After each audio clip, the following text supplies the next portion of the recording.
Texaco. You can trust your car to the system with the star. Checking oil. Checking landing gear.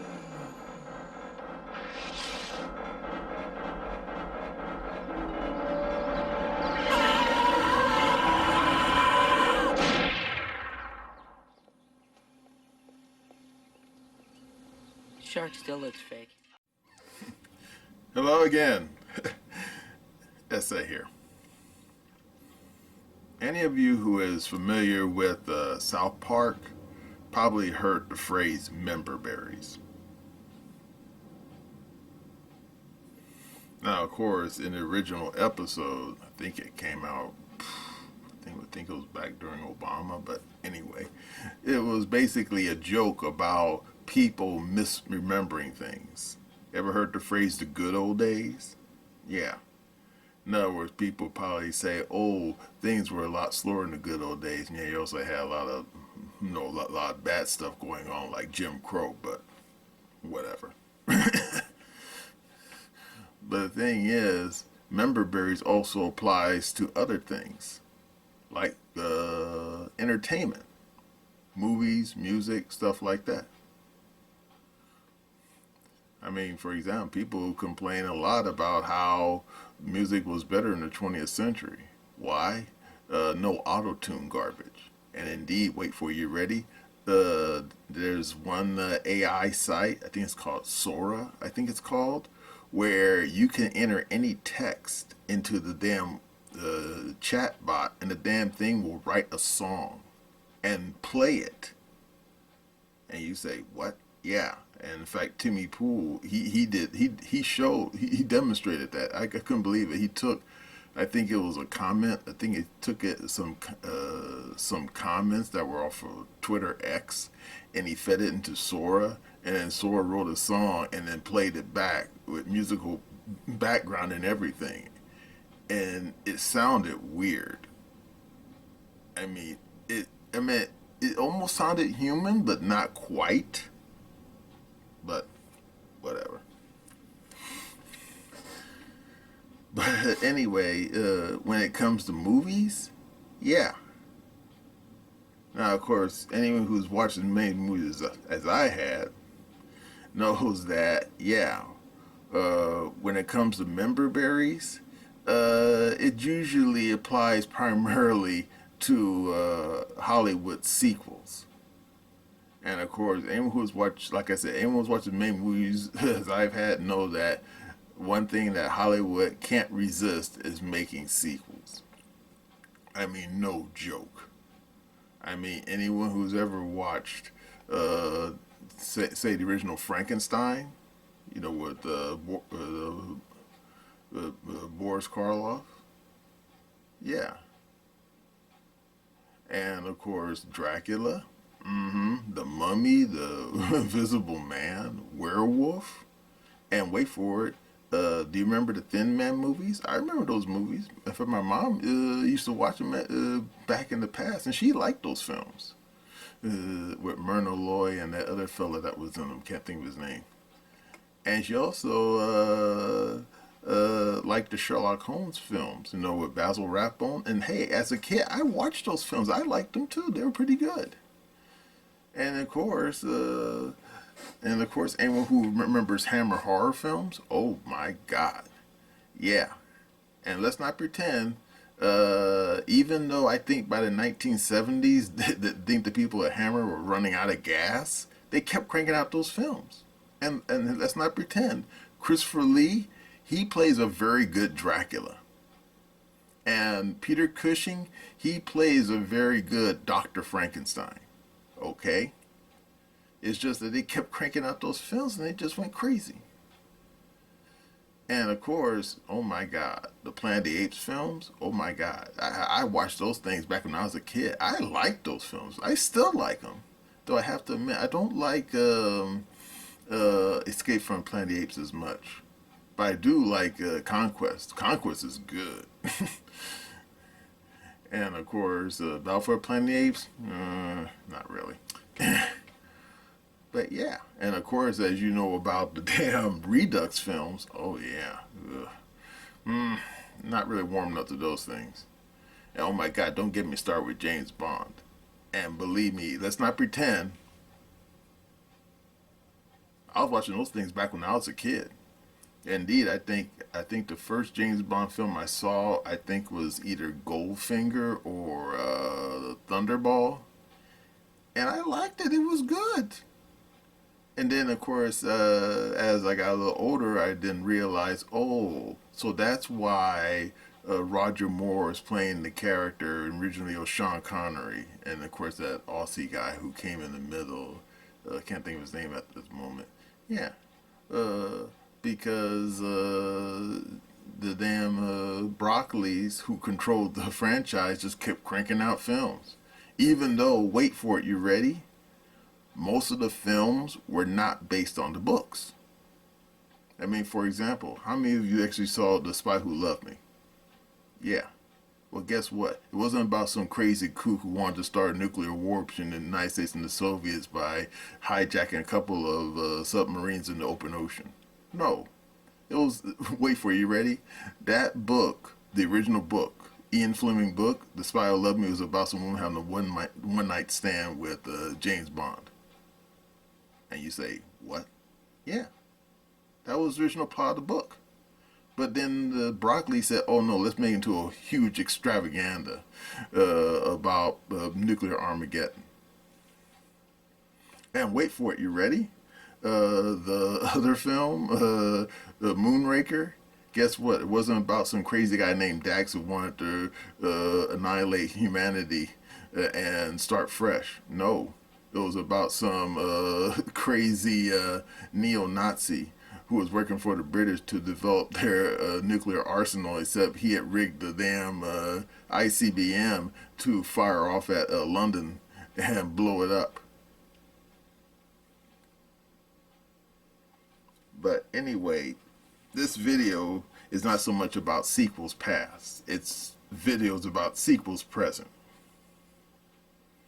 And the sequel I'm talking about is the new addition to the Marvel Cinematic Universe. Now, right now, you're saying, "Oh God, go away." Just give me a chance.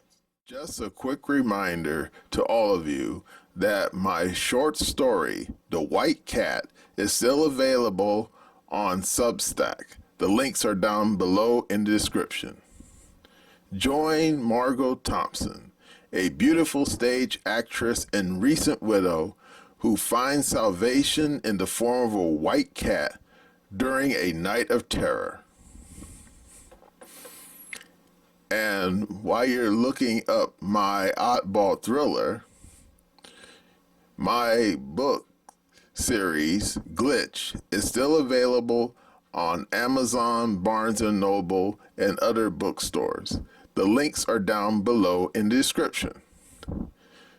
Join Ike and Sandra, a reluctant jewel thief and a kidnapped teen model who are on the run from the law across the American Southwest.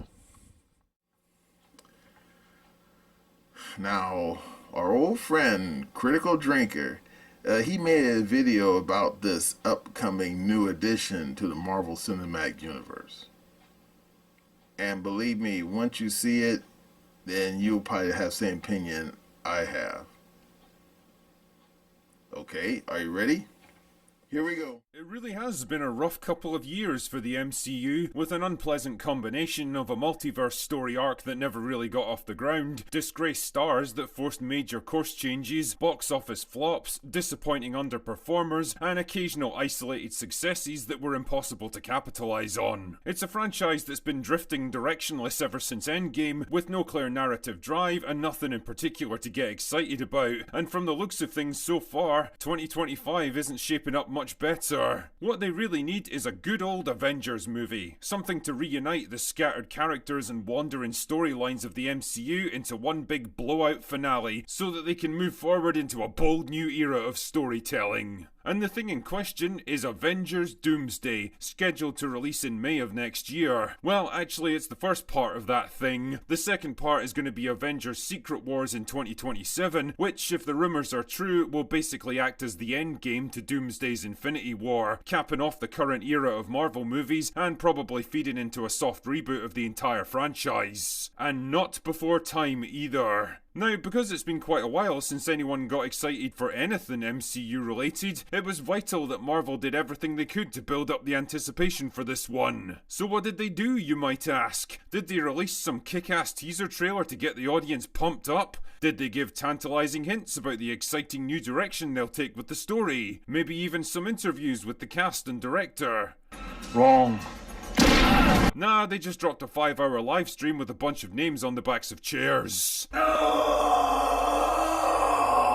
I mean, fuck me, it's different, I guess. And to be fair, there's a pretty extensive list of names attached to this one. Sure, a lot of them are fucking nobodies from obscure movies that most of us can barely even remember. Seriously, you need to stop trying to make Yelena happen. She's not going to happen. Neither is Shuri as Discount Black Panther for that matter.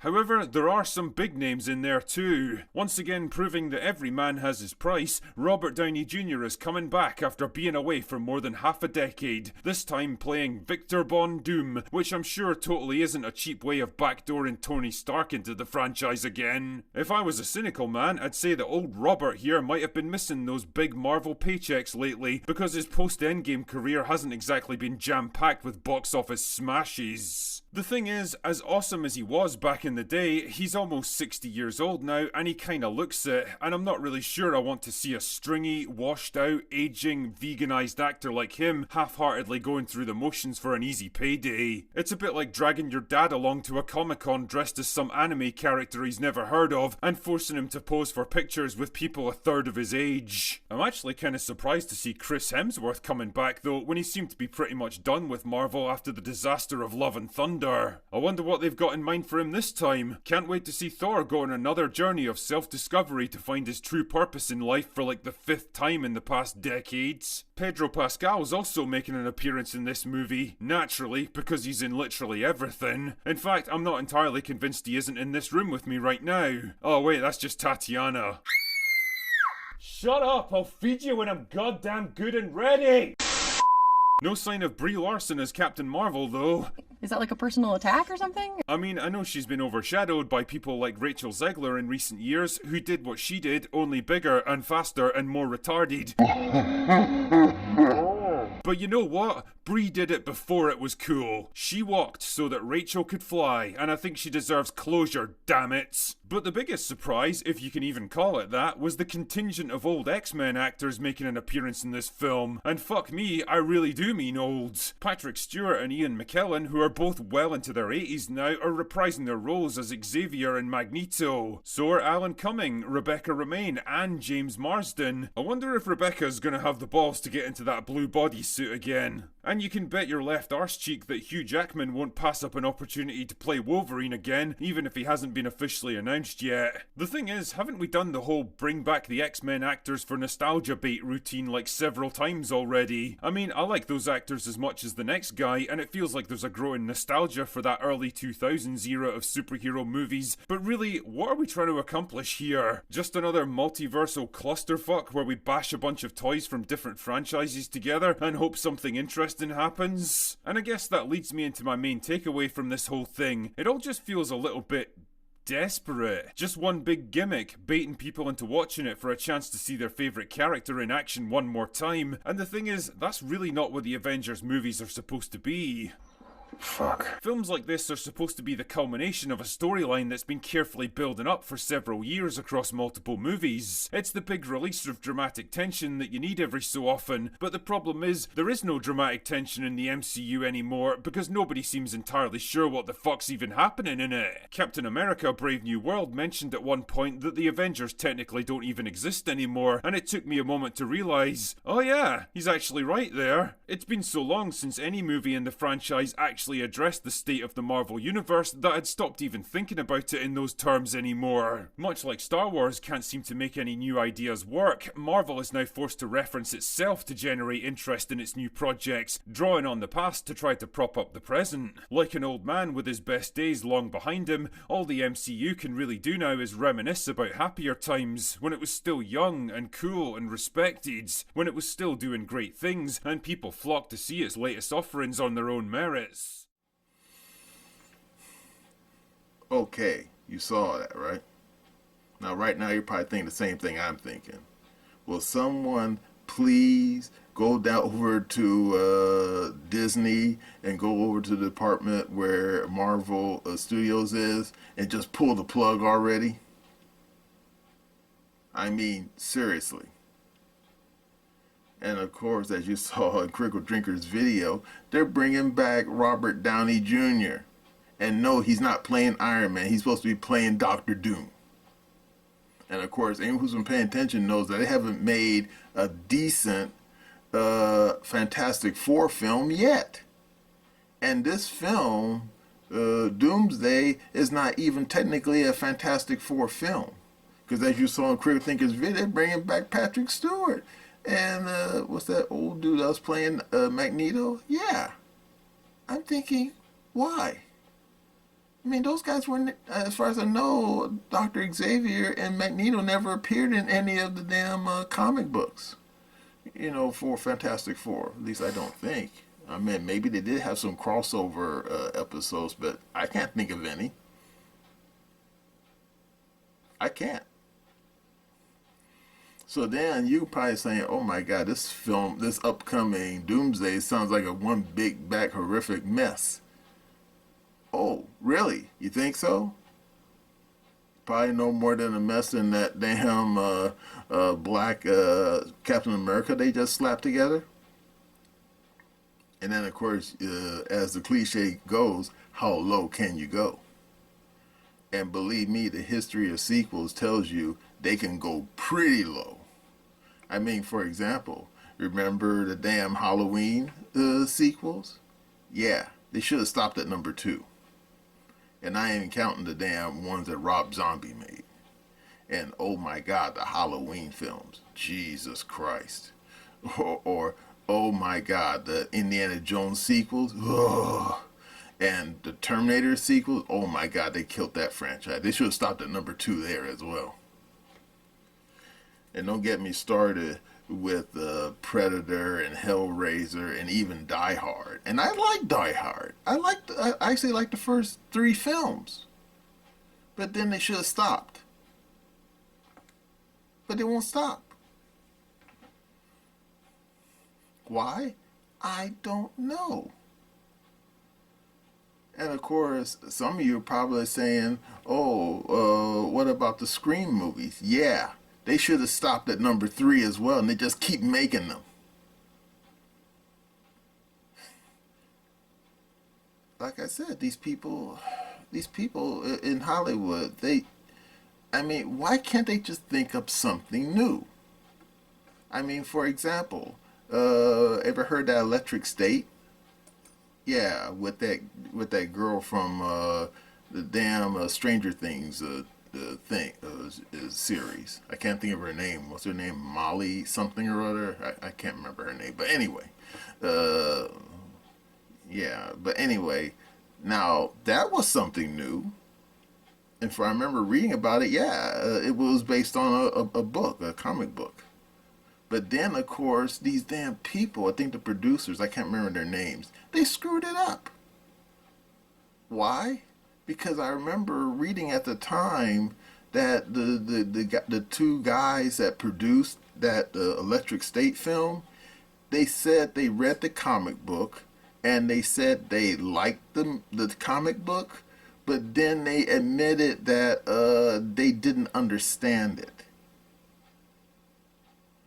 In fact, I think their exact words were, the original material was fascinating, but it was difficult for them to understand it. So therefore, instead of just, just making the material as is, they said they decided to just create a whole new story. Yeah, just like the spy. Yeah, just like the Spy Who Loved Me. Except unlike the Spy Who Loved Me, that Electric State, that thing totally blows. Mm-hmm. And of course, sometimes people will make something new, and hey, it stands out. I mean, for example, how many people saw the original The Prisoner? You know, with Patrick McGoogan. Of course, I saw it in reruns back in the 70s, but still. Now, that movie, that TV series was unique. It was completely different. And I was a kid at the time, and I have to admit, I couldn't wrap my mind around it. I didn't quite understand what was going on most of the time.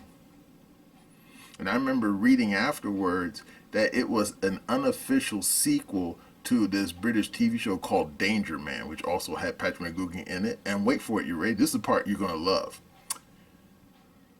That TV series,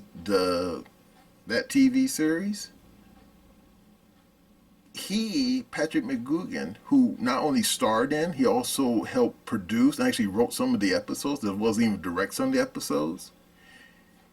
He admitted, I remember reading this like years ago. He admitted before his death that in some cases, they were just making it up as they were going along. Now, of course, some of you who probably saw the Lost show probably say, oh, fuck. Yeah. And guess what? I watched the Lost show, and I'm still kind of pissed over the ending. I mean, good grief. I mean, they strung the audience along for like 7 seasons, only to tell us at the very end, the climax, that, oh, everything you saw before, none of it happened. It was all one gigantic phantasm. Everyone who was on the airplane, they all died when the plane crashed. And I'm thinking, what? I mean, I remember that. I mean, I was so pissed. Because I was expecting the story to, like, go somewhere. I mean, go somewhere. I mean, I don't know where. But to tell the audience that it was just all one big phantasm, I mean, like, seriously, dude?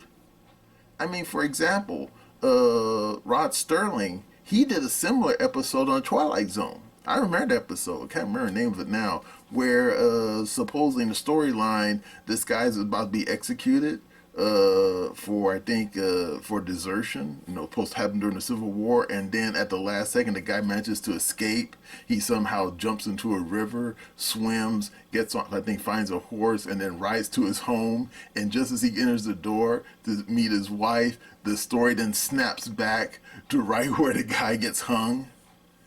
And then they tell you that everything that happened in the moment of an instant. The guy basically got strung up. And none of what you saw happened. And I have to admit, I liked that episode. It was pretty good. But guess what? Rod Sterling told that story in 22 minutes. While J.J. Abrams did the same thing with the Lost Show. It took him 7 cotton-picking seasons. Now, right now, some of you are probably watching that Severance show. And let's not pretend, the Severance, I actually watched 2 episodes just out of curiosity. People kept talking about it, and I said, okay, I'll take a look at this show. I'll see what's going on. And I got the same vibe I got from The Prisoner. It's weird, it's strange, it's kooky. It's the only difference is, unlike happening in some weird English village, it's happening in some kind of nondescript suburb. And everyone is working at this nondescript office building for this nondescript corporation. And they're doing all kinds of weird tasks while they work there. And how their work is connected to their home life. And let's not pretend. As soon as I watched those first 2 episodes, I was thinking, what makes me think that the people who are working this show Severance are trying to do something different, but I think they don't quite have their ducks in a row? You know, like Patrick McGoogan famously admitted In other words, they had an idea for a show, but it's not quite written. What's the cliche? It's not quite formulated. It's still kind of uh, uh, in a vague, misty kind of stage, and they don't quite have all their ducks in a row, and therefore they're writing out the episodes as a series going along, not really knowing where it's leading to. And I just got that vibe, and I just said, I'm sorry, brother, I'm out. Because I wasn't going to spend another few years watching a TV show only to find out that the people were just making it up as they go along, didn't really have a plan. I mean, at least with Game of Thrones, Martin had a plan. Unfortunately, the damn TV series leapfrogged over the book series, and, well, there you go. But hey, at least he was trying something different. Or at least different for the most part. Of course, some of you who watch enough films probably say, yeah, well, Game of Thrones, it smells too much like King Arthur stuff, you know, like Excalibur, you know, that old John Boorman film. Or, wait for it, I'm trying to think of another great example. Oh, a Sword and Sorcerer, that old Lee Horsley film. Or what's the other film, Beastmaster, or Conan the Barbarian. Yeah. In fact, wait for it. You ready? How many people remember that movie Cruel? I think it was Krull. Came out back in the early 80s. I mean, a lot of people, I saw that film and have to admit, I liked it in the sense that the people who made that film were trying something different. In fact, one thing I liked about the film was that Lizette Anthony and that girl in that film. I mean, man, that girl, ooh, Jesus, that girl was a doll. I mean, whew, wow. Getting warm in here. Yeah. Yeah, she was delicious. But anyway, but a lot of people hated the film. Why? I think it was too far ahead of its time. And I'm thinking, yeah, I suppose. And wait for it, you ready? I could see what the producers were trying to do with that film. In other words, they were taking like the sword and sorcery kind of story, like Game of Thrones, and merging it with a sci-fi element, similar to, trying to give a good example. Independence Day. Because that's basically what the story was. I mean, the only difference was there's no flying saucers. Yeah, because if you go back and look at Cruel again, you could say, oh yeah, the damn sci-fi element, that's basically like Independence Day. Some weird aliens come to this planet, except unlike modern Earth, it's a medieval planet where everyone's running around with swords and they have like wizards and stuff. Sort of like Game of Thrones. And in fact, I have to admit, that would be a great ending to the book series. You know, if they say, for example, that Westeros place and everything about it actually is taking place on a planet in the distant past in another galaxy far, far away, and eventually those people on that planet where Westeros is will eventually build spaceships and come to Earth. I mean, that would be a great ending. I mean, seriously. Of course, I'm pretty certain old George probably is not going in that direction in that book series. But hey, if I was writing Game of Thrones, I would end it like that. But that's just me. But of course, the funny thing about people in the movie business is they rarely, and I mean rarely, ever try something new. But there has been many examples, not just Cruel, for example. I mean, how many people remember Blade Runner? Yeah, Blade Runner was different. And man, people didn't like it when it came out. And of course The Thing, and yeah, I know The Thing is basically a remake of the original 1950s version with James Arness, but have to admit, anyone who saw that film when it was new said that, yeah, I like this film is good. But at the time, my God, audiences didn't know what to make of it. And critics, they gave a big thumbs down. No, screw this. But there's been other films like that that were unique for its time, but audiences didn't know what to make of them. Like, for example, Todd Browning's Freaks. I mean, I saw that film, And I have to admit, that film was kind of weird. And I remember reading afterwards that the people in that film were not actors. Those were real circus freaks that they hired to be in that movie. And I think even in the 1930s, I think a lot of people got weirded out by that. And I'm thinking, yeah, I suppose people will find that really strange. And The Wicker Man. I saw The Wicker Man on TV back in the 70s. And I thought it was pretty good. But I think at the time, I think audiences didn't know what to make of it. They just thought it was strange. And I'm thinking, yeah, I suppose. But just because trying something new doesn't automatically mean it's going to be a flop. Because, for example, look at The Matrix. Yeah, The Matrix. Now, The Matrix was new, it was novel, it was completely different. And indeed, to this day, people go around talking about, are we living in a simulation? And are we going to run into the equivalent of Morbius and offer us the blue pill or the red pill? And indeed, old Timmy Pooh, he makes that joke all the time. When weird things happen, like, for example, when Donald Trump became president, for example, I remember he openly scoffed at the idea of somebody like Trump being president of the United States, and then he openly asked, are we living in a simulation?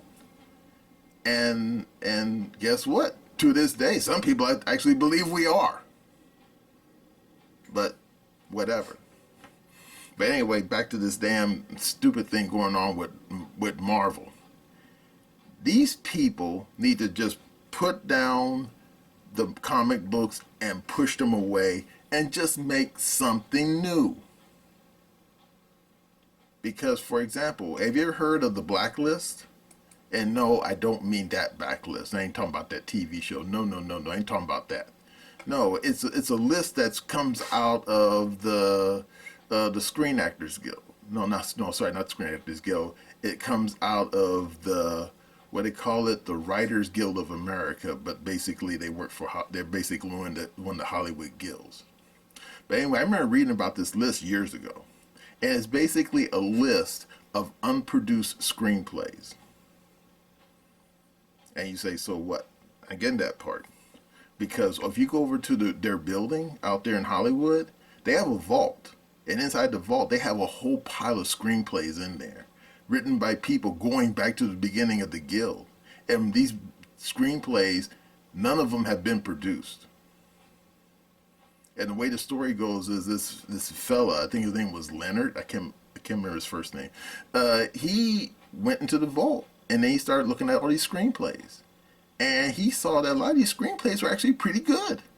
But for some reason, they never were produced. Why? He didn't know.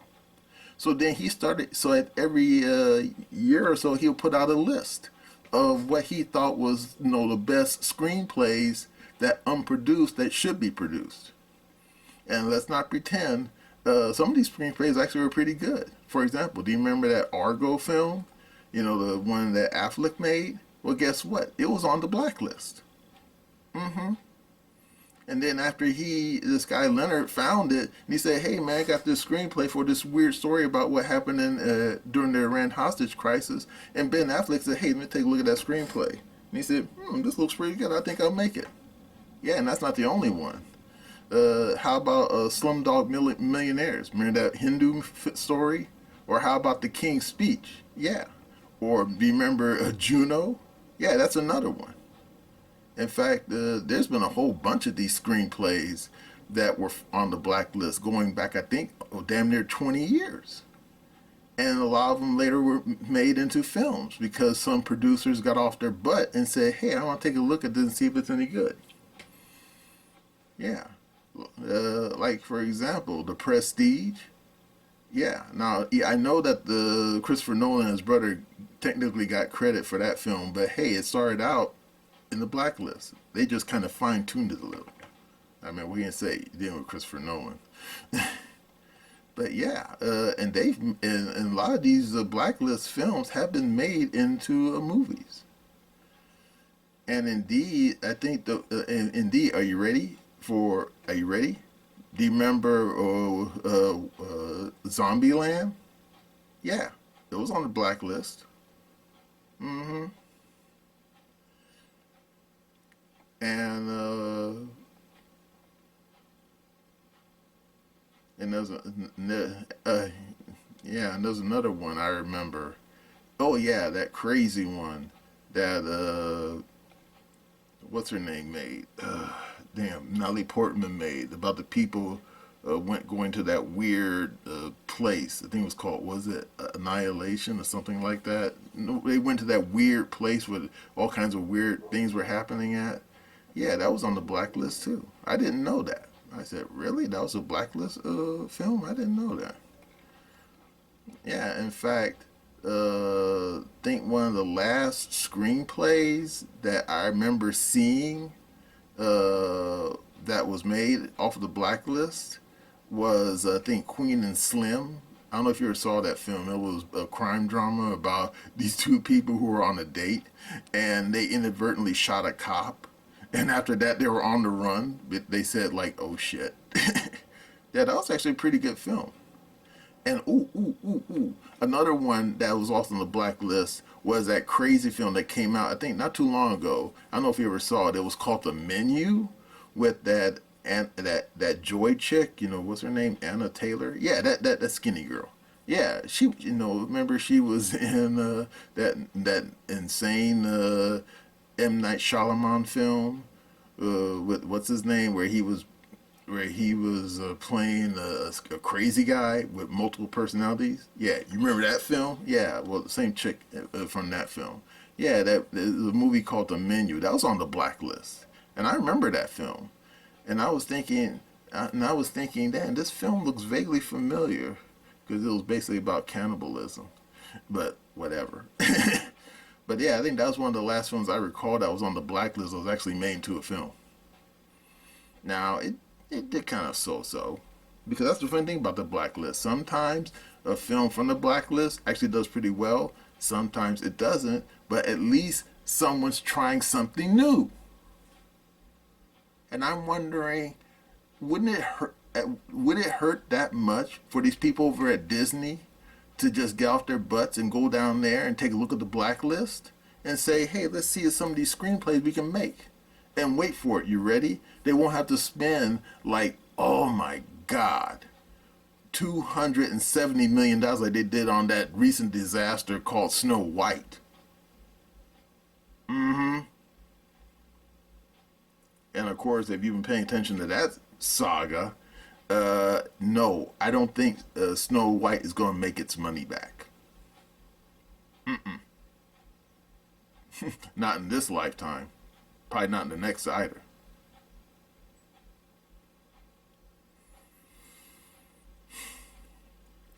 Now, will Disney learn its lesson and maybe stop making sequels and start trying to make something different, something new, something halfway fresh?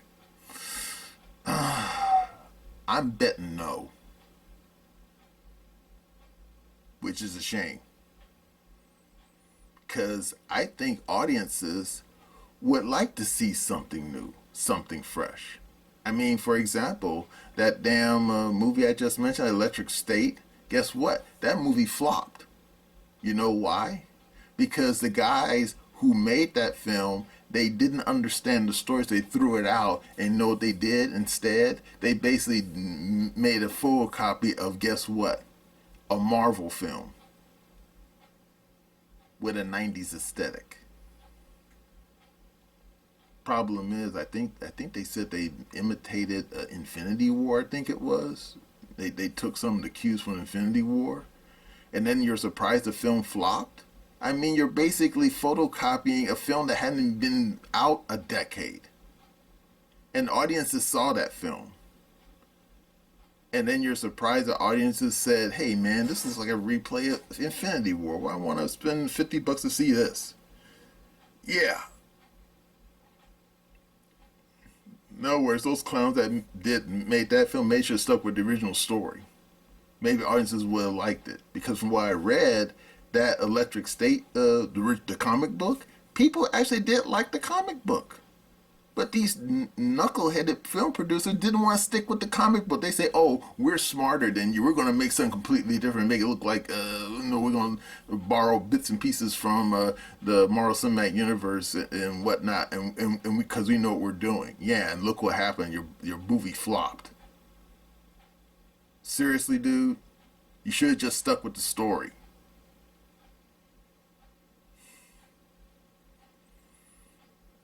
Well. That's all I gotta say about these doofuses over there at Disney making a mess of things and just simply just hanging up their spurs and do something else. And that's my opinion.